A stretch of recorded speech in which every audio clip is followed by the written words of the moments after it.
इन important points को हम समझते इसलिए हैं, अगर हम इसको समझे नहीं तो ये हमें फिर याद नहीं रह सकते।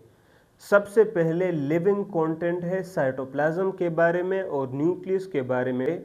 तो साइटोप्लाज्म और न्यूक्लियस के अंदर वो सारी प्रोसेसेस होती हैं जो हमें जिंदा रहने के लिए जो प्रोसेसेस रिक्वायर्ड है। दूसरी अगर हम बात करें साइटोप्लाज्म की, तो इनसॉल्युबल वेस्ट इसमें प्रेजेंट होता है।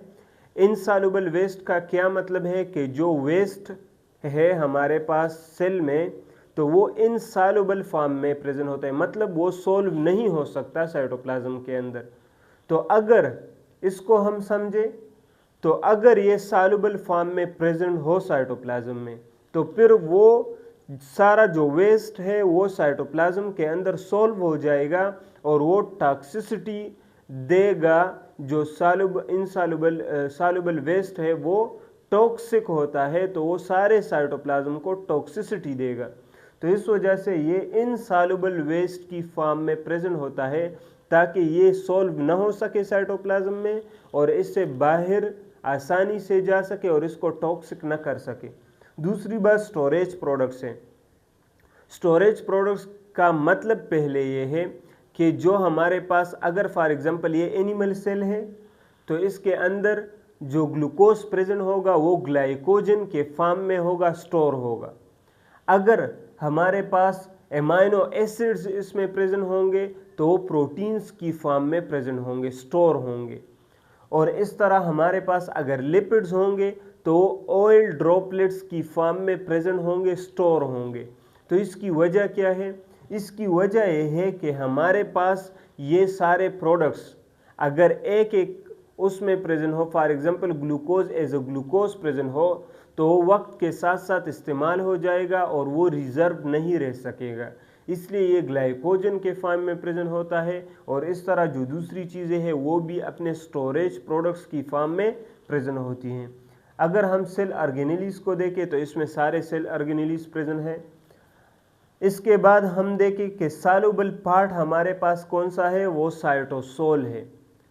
जो साइटोप्लाज्म का हमारे पास एक पार्ट वो है जो कि सॉल्युबल पार्ट है, जो कि हमें जो केमिकल रिएक्शंस के लिए जो कुछ रिक्वायर्ड होता है वो उसमें प्रेजेंट होता है। स्मॉल आयंस फिर उसी सॉल्युबल पार्ट में, साइटोसोल में स्मॉल आयंस भी होते हैं और लार्ज आयंस भी होते हैं। जो स्मॉल आयंस होंगे वो एक्वस मीडियम के साथ कौन सा सोल्यूशन बनाएंगे? ट्रू सोल्यूशन बनाएंगे, क्योंकि वो स्मॉल आयंस होते हैं। लार्ज आयंस कोलाइडल सोल्यूशन बनाते हैं, जो कि हमें पता है, जो कि कोलाइडल सोल्यूशन वो होता है जिसके पार्टिकल्स बैठ जाते हैं थोड़ी देर बाद अगर मूवमेंट ना हो। और यहाँ पर ये फिर हमने डिवाइड किया है जेल में और सोल में। ये जेल हमारे पास, हमें पता है कि जो विस्कस पार्ट हो, जो लार्ज मॉलिक्यूल्स का विस्कस पार्ट हो, जिसकी विस्कासिटी ज़्यादा हो, तो वो जेल की फॉर्म में प्रेजेंट होते हैं। जिसकी विस्कासिटी कम हो वो सोल की फॉर्म में। साइटोसोल का पहले हम कहते हैं कि स्टोरेज ऑफ वाइटल केमिकल्स है। यहाँ पर जो वाइटल केमिकल्स, जो ज़िंदगी के लिए, जो लाइफ के लिए जो केमिकल रिएक्शंस रिक्वायर्ड होते हैं, उसके केमिकल्स प्रेजेंट होते हैं कहाँ? साइटोसोल में। और ग्लाइकोलिसिस हम जो रिएक्शंस हमारे पास होती हैं, ग्लूकोज को हम पायरुवेट में कन्वर्ट करते हैं, उसको हम ग्लाइकोलिसिस कहते हैं।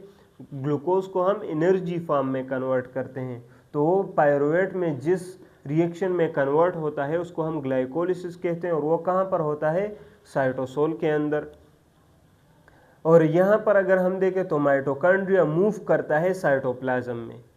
साइटोप्लाज्म में माइटोकॉन्ड्रिया मूव करता है सारे साइटोप्लाज्म। इसकी वजह क्या है? इसकी वजह यह है कि साइटोप्लाज्म के अंदर जहाँ भी एनर्जी रिक्वायर्ड होती है तो माइटोकॉन्ड्रिया वहाँ पर एनर्जी देता है। और ये क्यों करता है, कैसे मूव करता है, इसकी वजह क्या है? तो ये मूव इस तरह करता है कि साइटोप्लाज्म की अपनी एक मूवमेंट है, उस मूवमेंट की वजह से ये भी उसके साथ मूव करता है। और उस मूवमेंट को हम क्या कहते हैं? Active mass movement of cytoplasm. ये किसकी है? ये साइटोप्लाज्म की मूवमेंट है। और ये साइटोप्लाज्म की जो मूवमेंट है ये एक्टिव मास मूवमेंट है और इसको हम क्या कहते हैं, साइक्लोसिस।